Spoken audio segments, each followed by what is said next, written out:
Hello, everybody, and welcome to another edition, an outstanding edition, a amazing edition of Conversations with Tara and Ryan. My name is Ryan McAniff. And I'm Tara Ballman. What's up, Tara? We're working on it. We're getting our little spiel together, right? The timing. So we're getting there. And do you want to introduce Julia, or should I?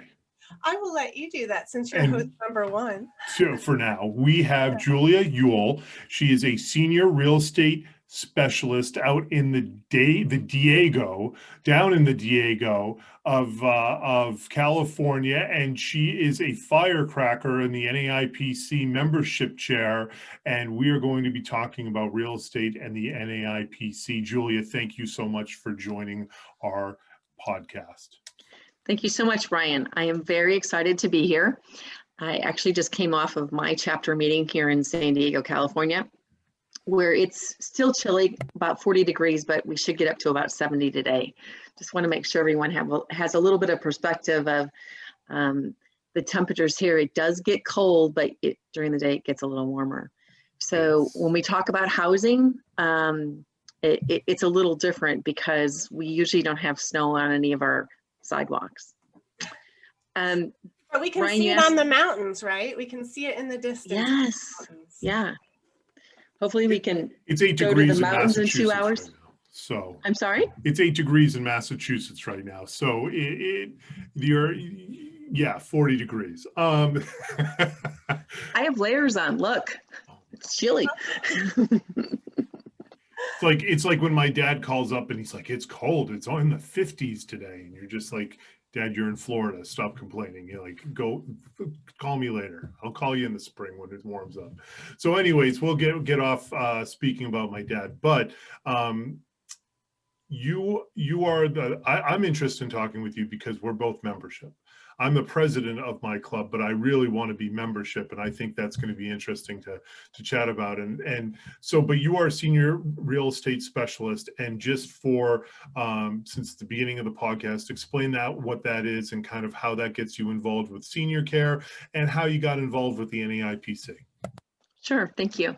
So SRES is Senior Real Estate Specialist. It is a national designation from the National Association of Realtors. So that means you get to do schooling for that, if you will. And it's a lot about generational differences. It's definitely about slowing down absolutely everything. I can tell you that it's many, many meetings with seniors usually before we get something done. NAIPC is integral to every single person that I deal with because there's so many things. It's the move specialist, it's the contractors that can work with the seniors. Many times it deals with caregivers that are coming into the home or we're moving homes. So we've also got to do that little piece right there. I got involved with NAIPC because a reverse mortgage specialist invited me to the group. She knew that I worked with a lot of seniors, and so that was an entree about 3 years ago. To all of our chapters, membership is key right now, but what I would like to remind everyone is that when we're on our wonderful Zoom calls, because I don't think any of us are meeting in person right now, is to make sure that, we pick up the phone, get a Zoom meeting going between our chapter meetings to better know people, because probably not a lot of what's going to happen if you're just on a monthly Zoom call. So we all have to work at that, put it in the calendar, make it happen. I know for me, if it's not on the calendar, it's not going to happen. It's just, there's a lot going on, shall we say.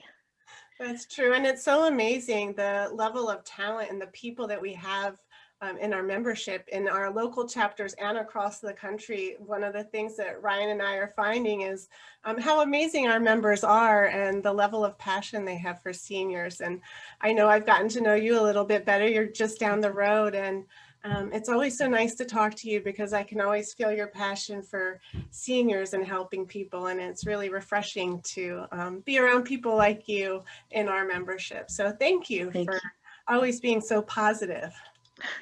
You're welcome. It is exciting.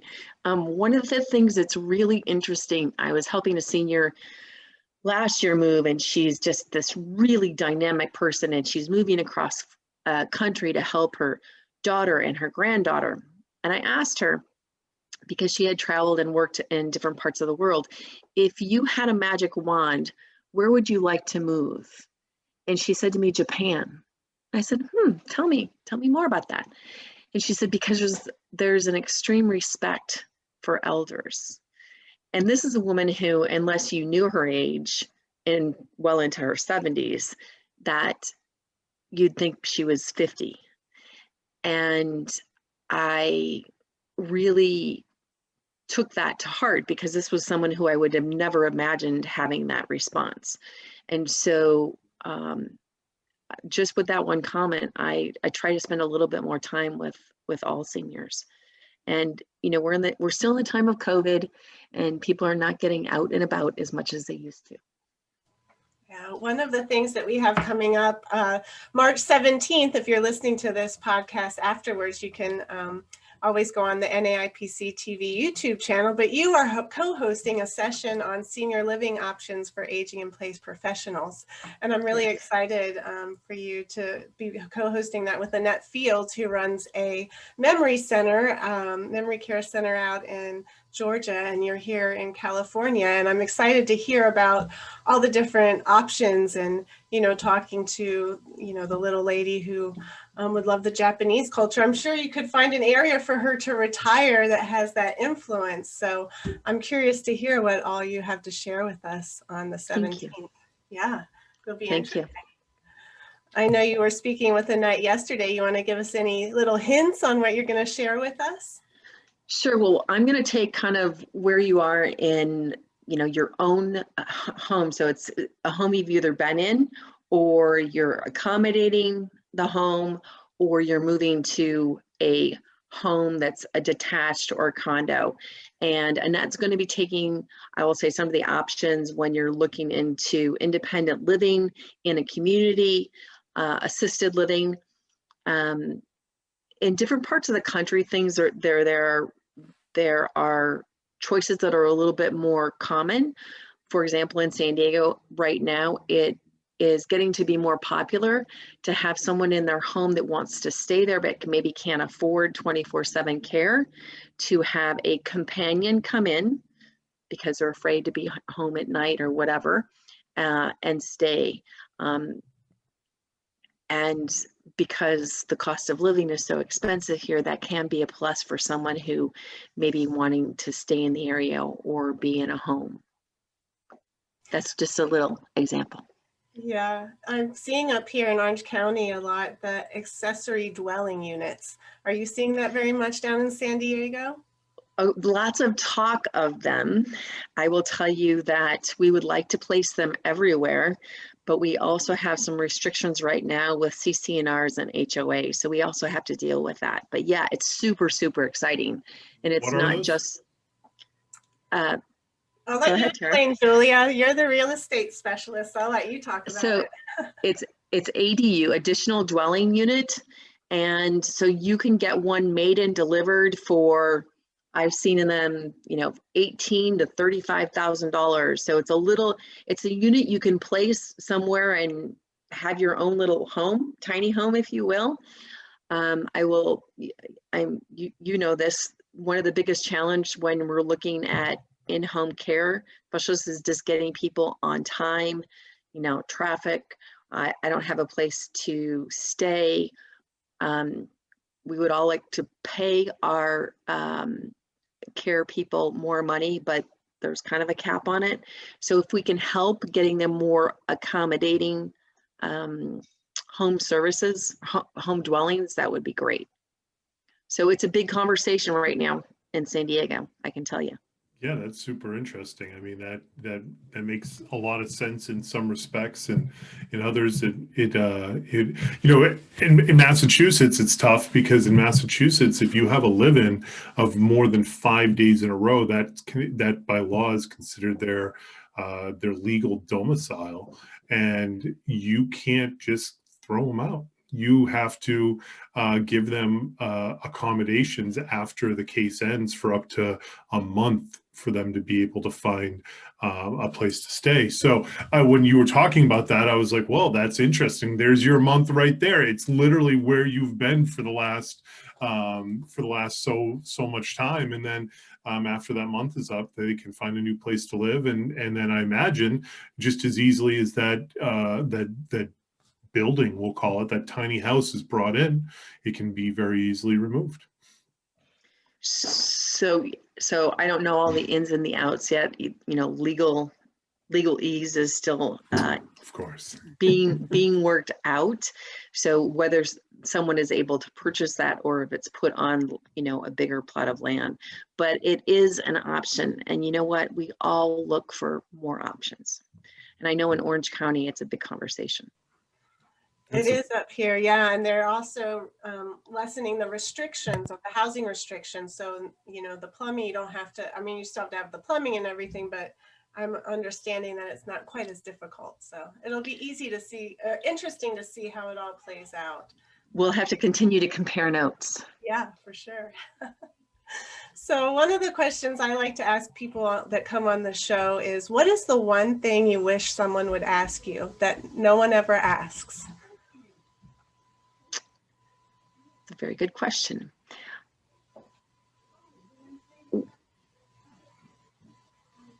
When working with seniors, so I find that people over 80 are they want to trust, but they're afraid.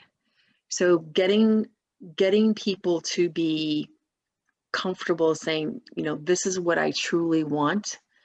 I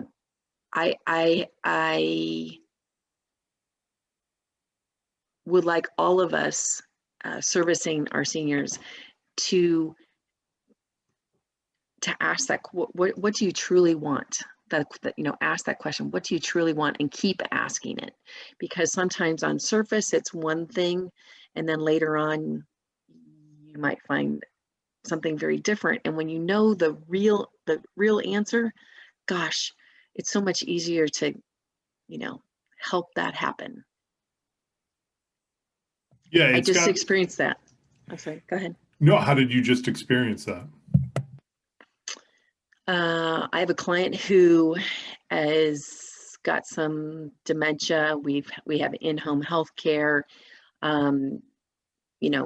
She says, I only need once a week, but we're afraid at night.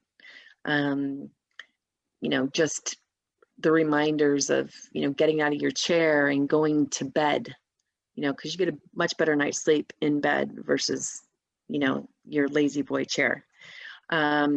And in the end, I kept asking the question, well, she asked her caregiver, can you kind of come live with me? At that point, she didn't even know that person's last name. So I kind of had to remind her that maybe we need to put the brakes on things and review and remind. And it took a couple months to get all that in place. And I had to backpedal quite a bit before we could move forward. Fortunately, everything's worked out, but it could have been a little easier, the transition. Yeah, those transitions are certainly difficult, especially in both our worlds, because if you're selling your house or considering downsizing or moving or whatever it might be, for many of those seniors, they've been in that house for such a long period of time. That's a huge change. And in my world with home care, I can only imagine how grumpy and angry I'm going to be when somebody tells me that I've got to have a caregiver in my house for 8 hours a day, 5 days a week. you know, and on top of that, doing very intimate things, and you don't really know that person very well. And that's a change. And the reason I bring it up is that it can be very difficult to get care, to get seniors to agree to that. And sometimes it takes some digging to understand what the motivation is and what their concerns are, or where their hesitancy is. I mean, granted, on a bird's eye view, yeah, privacy is an issue, you know, independence is an issue. We know those big ones, but why is that an issue? What occurred that caused that problem? And I found that when I haven't been successful, it's because we haven't been able to kind of hit the nail on the head of how do we kind of talk to this person. And then where we have been successful on the other side of that coin is when we've been able to find out what they really want. And then once we know that, then we can help them. And it would be great if they were a little bit more forward with what exactly they really wanted. So also though, they haven't been asked that question. Tara, you know, what's one question you wish you've been asked? So one of the exciting things that we have on call going for us is that decades prior, we can have these conversations and keep asking, you know, compare notes. I tell people all the time, in your 40s, compare notes. How do you want to grow old? What is your, you know, what is your ideal? And be able to express that. Some people don't, they want to live in a community. Other people want to stay in their home, and that's where their memories are, etc. And if there's a room on a first floor, that's probably we'll probably be able to make that happen. It's going to be more difficult if all the bedrooms are upstairs. Not impossible, because we can do lifts and all that kind of stuff. But comparing notes it's amazing, and learning from each other, and little things make the biggest difference. And I keep telling people, details matter. You know, nothing needs to be perfect, but we do need to start with the conversation. Absolutely, I agree. And one thing, to pivot a little bit, I wanted to kind of go back to one of the things you said that piqued my interest. You were talking about that conversation you had with a client that they wanted to go back to Japan, and that they wanted to go to Japan because they treat their elders with more respect and with more dignity over there. And, you know, maybe this is a can of worms too big to open up in a little NAIPC podcast, but, you know, what do you see as some of the bigger issues with what we do here versus maybe in some other countries with dignity and appreciation for the older population that is rapidly getting bigger and bigger by the day and by the week? So I'm going to stick with what we can do here and now. And I'm someone that can talk very quickly, and the cadence, I really pull back. I try to slow down my language. Anyone with dementia, they are going to assimilate the language at a much lower rate. And you'll hear the question, what? Just repeat. You don't have to change it up, just repeat and slow down. You know, when we're rushing, I think our seniors, they get anxious. So, you know, taking our time more than what we usually do.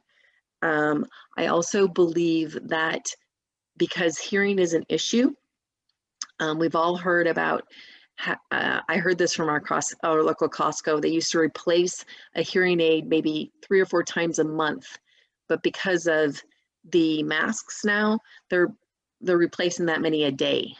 So can you imagine if someone's supposed to have their hearing aid in and they don't have it in now and they have a mask? That's difficult. I know that I ask what often in a store because I can't see someone's mouth. And I really work at enunciation.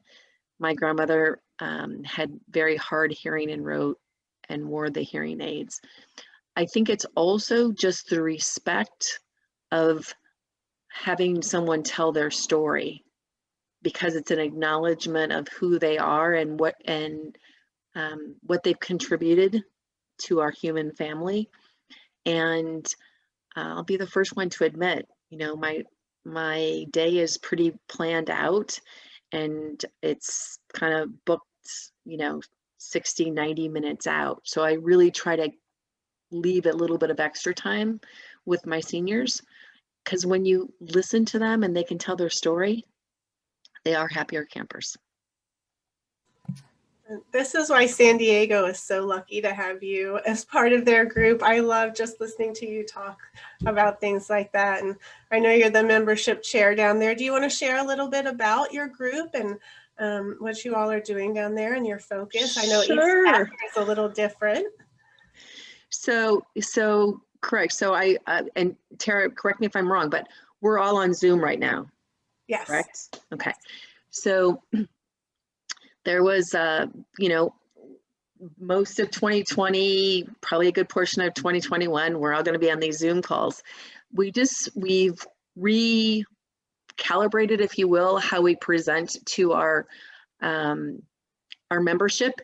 I kind of asked that we remind people how important our group is. First, as an education advocacy, I know that I am a better realtor because of the resources that I can refer out. I also know that when we collaborate and we compare notes, we get better ideas. And I just tell some people, just start talking. Like, you're going to get the neurons are going to fire off, and we'll get a better idea. So it's March. We've gotten 1 or 2 new applications just in the last month. We've had 3 people that say they're going to join. License is a little bit of a difficulty. They're still working on it, but it's nice to have those people in the pipeline. And we've also made sure that every meeting we reiterate a couple times, hey, please, there's probably one person that you'd like to have a conversation with. Pick up the phone, get a Zoom meeting scheduled. You know, you probably will be more knowledgeable, the both of you, when you get off the phone. And that's really important. Also, I'm going to just tell on myself.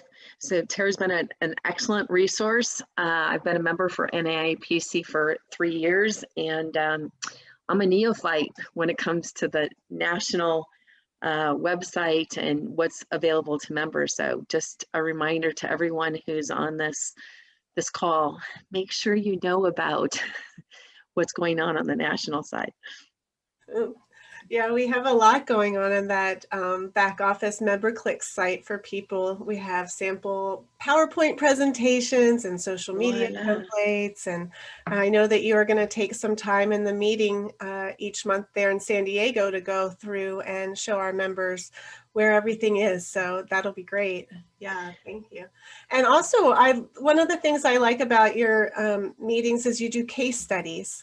I don't know if you do it every meeting, but do you want to talk a little bit about that? Because I love that format. We do. So interestingly, we do those every meeting. So the Act 3 that's accessible on the national site, again, I send that out often, and I encourage people to look at it 1 or 2 pages at a time. When I speak to a group, and I'm talking about NAIPC, I focus on 1 or 2 pages. That's it, because otherwise it's too much. I think it's 24 or 26 pages.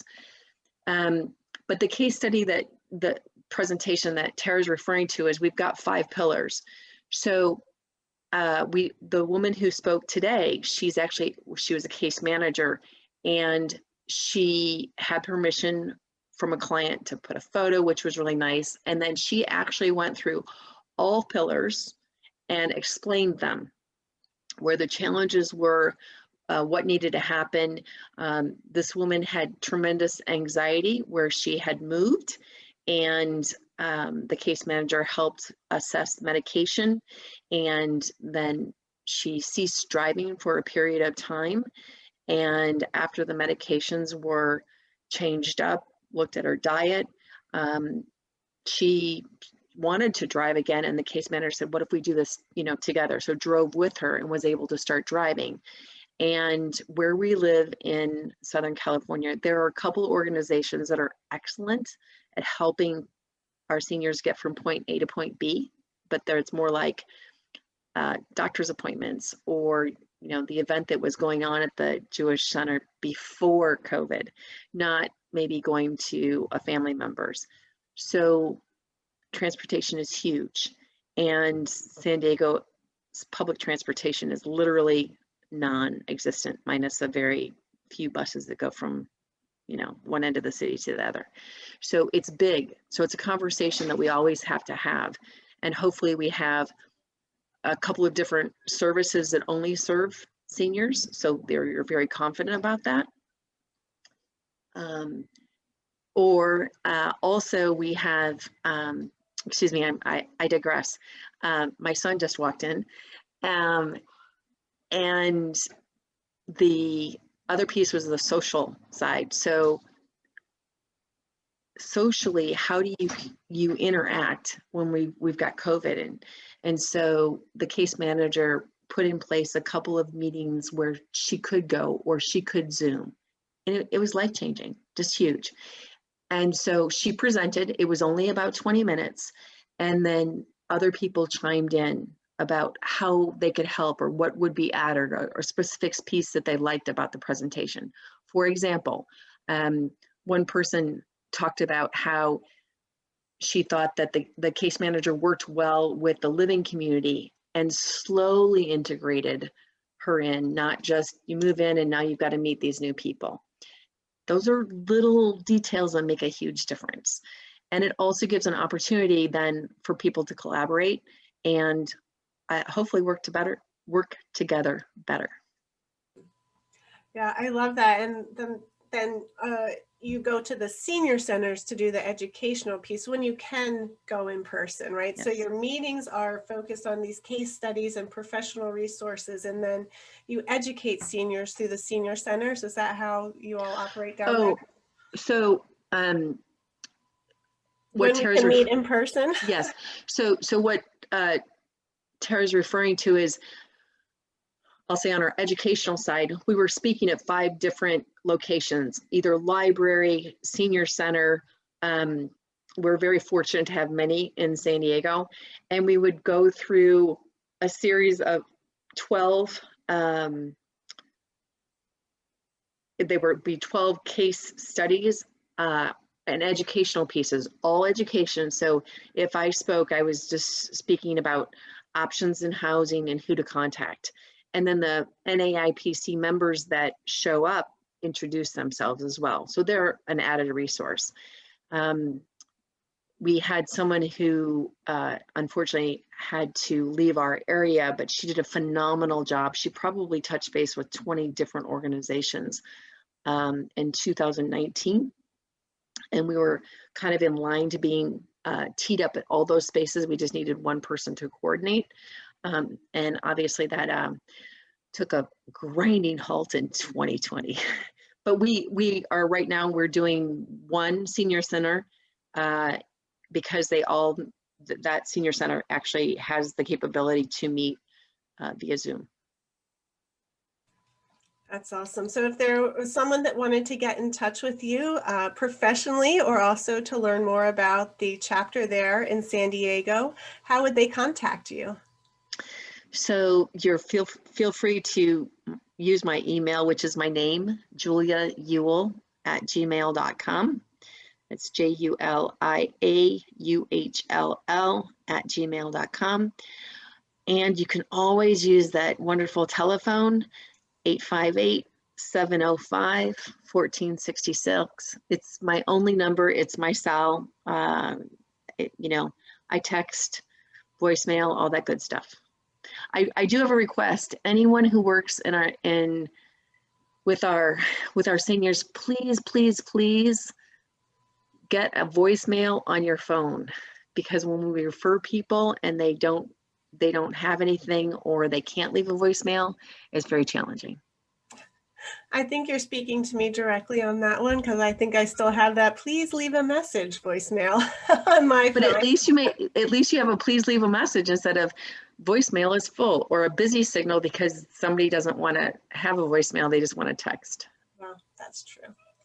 Ryan, do you have any closing thoughts, words of wisdom for us today? You always have some, Jewel. I'm absolutely shocked that people don't have a voicemail. I just think that's crazy. I assume if you don't have a voicemail, it's because you have bill collectors coming after you. That's what I always assume. But I only assume that because there was, when I was out in Colorado at the time during the Great Recession, and there was a guy that I worked with that got laid off, and he got rid of his voicemail because he had so many bill collectors coming after him. So that's where I learned that. But no, I mean, that's not my words of wisdom, but yeah, I agree. Put your voicemail together. I mean, it's unbelievable. In my business, we get business all the time from people who said, well, we called 2 or 3 other agencies, but nobody picked up the phone, or nobody, you know. So even if you have a voicemail, get somebody to pick up the damn phone. Like there are people calling to give you money. Pick up the phone. So it's always surprising, but thank you so much, Julia, for coming on the podcast. And I think that's good. And I picked up some stuff from you, because I think these case studies are a good idea to have with our chapter, because our chapter is a smaller one. So, or I should say it's a newer one. So, and smaller probably too, but it's newer. So we're always trying to kind of, kind of grow and trying to get it a little bit more stable and a little bit better of a foundation under our feet. So thank you so much for your words of wisdom, and thank you, Tara, for being with me and reminding me of this meeting yesterday. I appreciate that as well. It's always fun. Thank you, Ryan. Thank you, Julia. With that being said, thank you all for listening to Conversations with Tara and Ryan with Julia Uhll. And please reach out to her if you have any interest in her services or the NAIPC San Diego chapter. And we will catch you on the next one. Have a great day.